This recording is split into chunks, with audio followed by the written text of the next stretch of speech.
Hasan Piker has been subpoenaed by the United States government, and he is feeling it. He is certainly feeling it.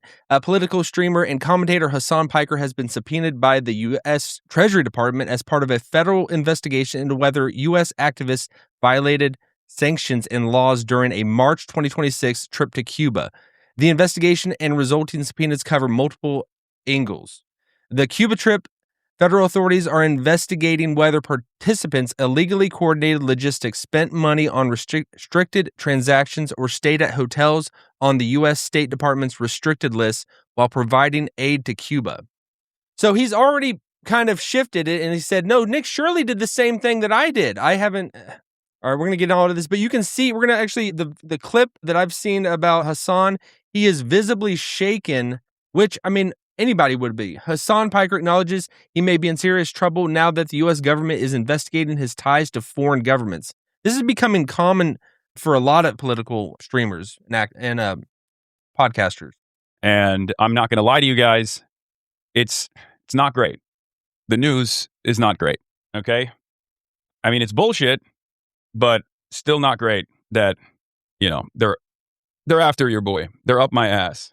And I'll obviously get into it right now. I'll tell you all about it, but let me blast off real quick. We will free you, brother. Yeah, free me. Free me. Free me. I think that's how anybody would naturally feel. If the U.S. government, if you get a call from the government or you get a letter in the mail, you are under investigation. I don't know.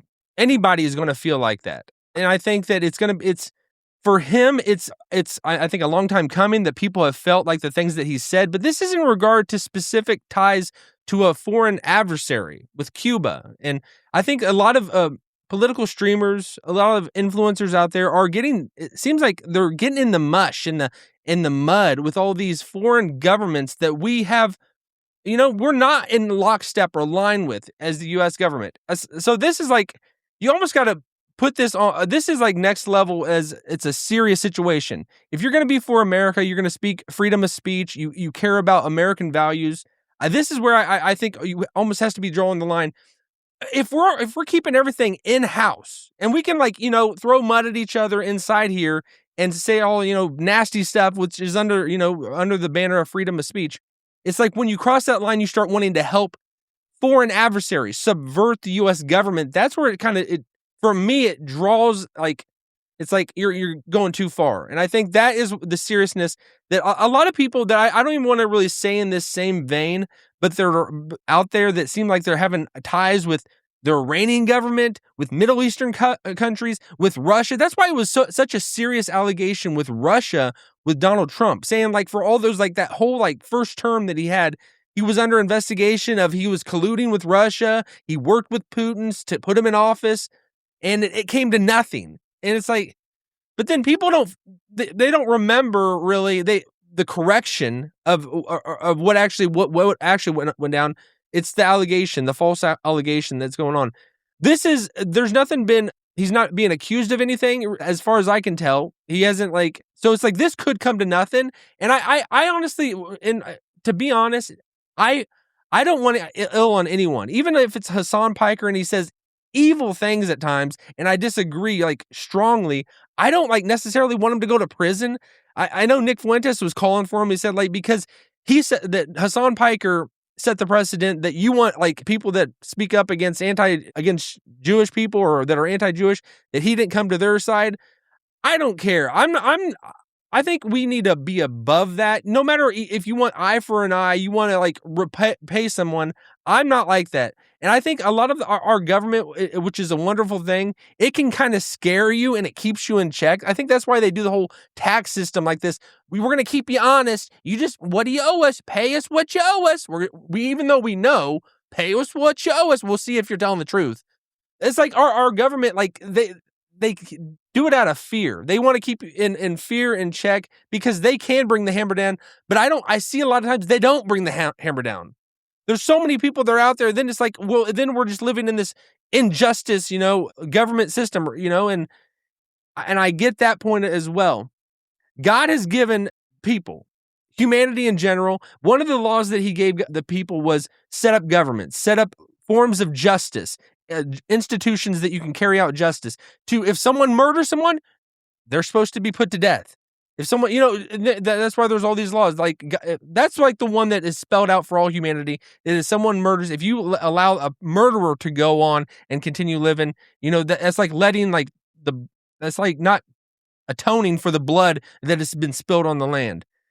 So I think that's why we're to pray for our leaders and authority that they carry out justice and do what's right. So I do think the U.S. government, we have the best system. Definitely the best system on earth. I mean, if you really want to compare to us to other countries, there is no comparison. I would much rather sit in a court of law in the U.S. than anywhere else. I feel you're going to get a much fairer shake than anywhere else. So I don't see this going anywhere with Hasan. I think it's like that. It's that fear technique. They're scaring him. We have the power, but it's like I think the lunatics on the left, if like Hasan Piker was on the other side and he could carry out justice or what he considers justice, it would not be like this. It would not be any angle of mercy or just inciting a slap on the wrist, inciting fear. It would he would be casting people into prison. Like that's how I feel. So it's like I don't know. I don't know. A lot of times expect that, like, because eventually they're going to be back in power. I just think that it's the beautiful thing that our government, the way the U.S. system is set up, that it keeps checks and balances. It doesn't allow like people like no matter how much somebody might want to be a dictator and be like a king and rule and just like an iron fist, it's really not going to happen in the United States. Even though I'm honestly, at times I'm like Donald Trump, go man. Just exert full authority, that's how I feel. I know I sometimes probably have to check that, but because I want stuff to happen. It's like, but the way, the beauty that our founders did in putting everything together, it almost keeps us from destroying ourselves at times. And that's why it's so despicable when people want to help the enemy or whoever we consider an enemy at this time of the U.S. government. If we can keep everything in house and we're like throw whatever. Like say whatever you want about everybody, but if we're on the same team, imagine that Americans were all on the same team. So I honestly, I don't want it. Like, I hope he just gets a slap on the wrist. I hope this is just a fear technique and he learns whatever. And maybe he comes to the side of, I love, red, white, and blue. And he's gung-ho America. He doesn't want to help any other communist regime or dictatorships that are out there like Cuba or whatever, So I honestly wish I'm not like the crazies. I don't necessarily want him to go to prison forever. If something that he did, if it comes out that he actually did something really really terrible and treasonous, yeah, you got to bring the hammer down. But well, we shall see. We'll find out. I just don't see that actually happening. All right, we'll leave it at that. Let me know what you think regarding this Hasan situation, and have a good Wednesday. See y'all.